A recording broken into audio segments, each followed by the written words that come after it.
Alright, so in this video, I'm gonna show you how to convert Canva to Google Docs. So first of all, just open your Canva design. Now go on top right corner, click on share, and here click on see all,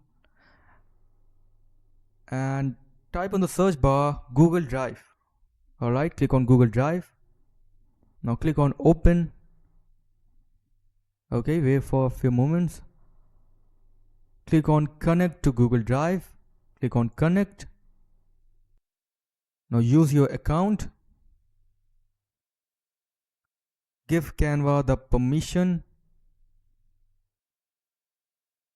Okay, here select this one, see, edit, create and delete only the specific Google Drive file you use with this app.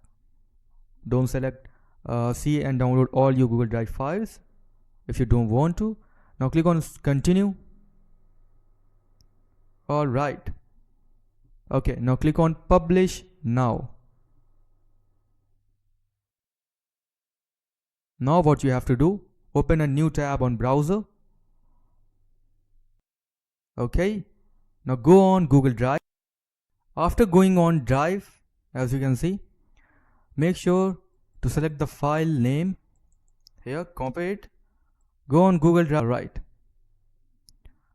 Okay, now click on the file, click on these three dots, and here click on open with and select Google Docs. As you can see, that's how you can convert Canva to Google Docs. That's it for the video. Thanks for watching.